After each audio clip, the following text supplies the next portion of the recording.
Shalom, selamat pagi dan salam sejahtera bagi saudara yang dikasihi Tuhan. Dimanapun saudara berada, kiranya tetap penuh semangat dan tetap berpengharapan kepada Tuhan. Apa kabar saudara? Semoga baik dan tetap kuat penuh pengharapan hanya kepada Tuhan. Sebelum kita melakukan segala aktivitas, marilah kita meluangkan waktu untuk bersaat teduh, mensyukuri segala berkat Tuhan.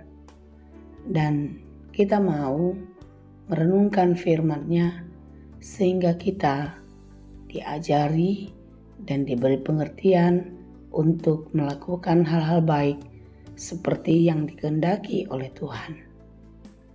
Saudara, marilah kita berdoa. Ya Tuhan yang Maha Baik, terima kasih untuk segala kemurahan-Mu, memberikan nafas kehidupan bagi kami di pagi ini. Tuhan, kami mau memulai aktivitas.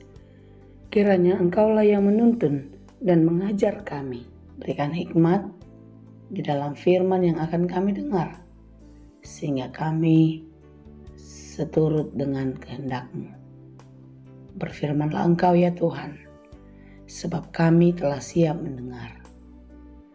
Kasih karunia dan damai sejahtera dari Allah Bapa Tuhan kita dan dari anaknya Tuhan Yesus Kristus dan Roh Kudus menyertai saudara sekalian. Amin.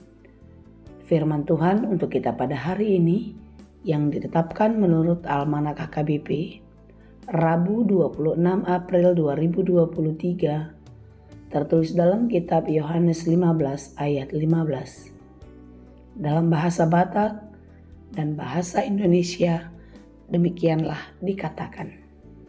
Dang hugoar behamu anak somang, aidang diboto anak somang naniula ni edukna. Ale-ale dohamu hudok, ainunga hupaboto dohamu saluhudna nahubege siandamang. Aku tidak menyebut kamu lagi hamba, sebab hamba tidak tahu apa yang diperbuat oleh tuannya. Tetapi aku menyebut kamu sahabat, karena aku telah memberitahukan kepada kamu segala sesuatu yang telah kudengar dari Bapa-Ku. Demikianlah pembacaan firman Tuhan. Kita adalah manusia yang paling beruntung di dunia ini.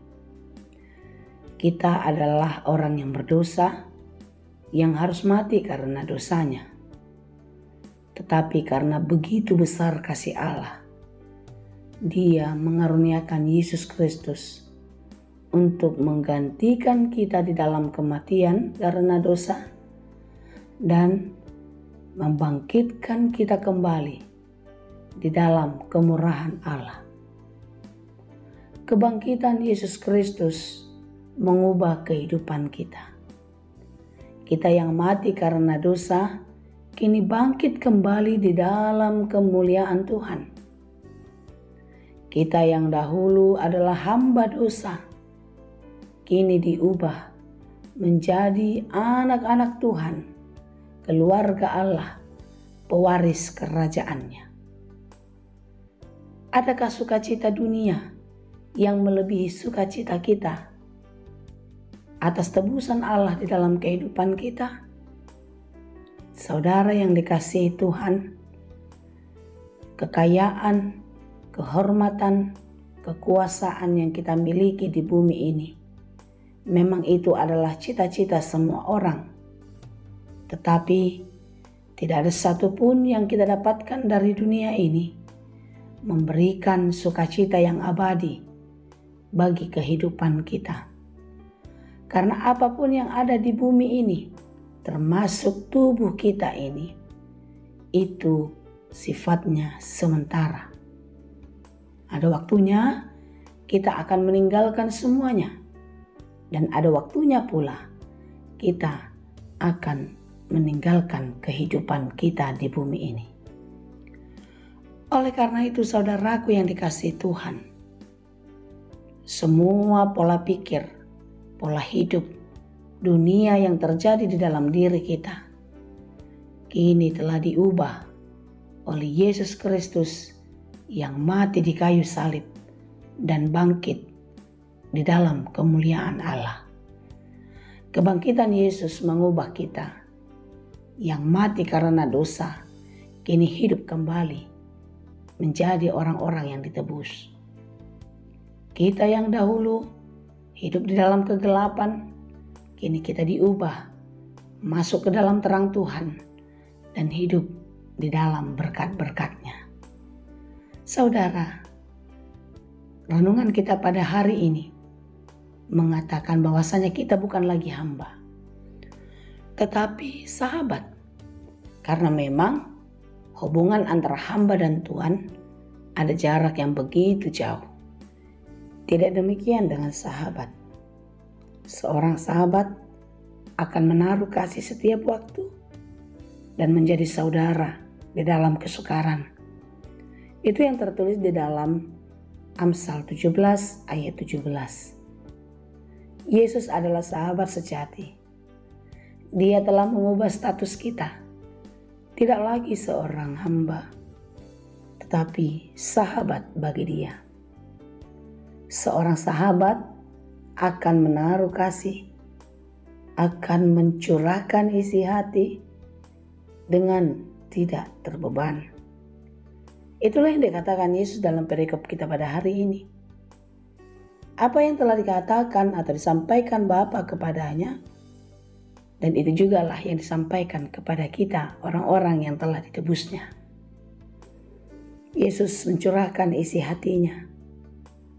Dan tentu seorang sahabat akan mau menjadi pendengar yang baik untuk curahan hati sahabatnya. Saudara yang dikasihi Tuhan, sebagaimana kedekatan hubungan seorang sahabat dengan sahabatnya, demikianlah kita kepada Yesus Kristus dan Dia kepada kita. Yesus Kristus menjadikan kita sahabat, tempatnya untuk mencurahkan isi hatinya. Dan seorang sahabat tentu akan berjuang, berkorban untuk melakukan apapun demi menyenangkan hati sahabatnya. Yesus mau kita menjadi pribadi yang lebih baik, berubah, keluar dari kegelapan, hidup di dalam terang Tuhan. Kita tidak lagi hidup di dalam hal-hal duniawi yang membawa kita kepada kematian kekal.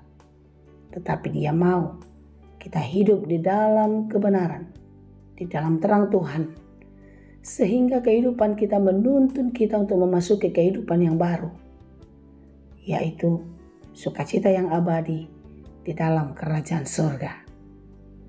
Oleh karena itu, saudaraku yang dikasihi Tuhan, segala isi hati Allah telah diberikan kepada kita.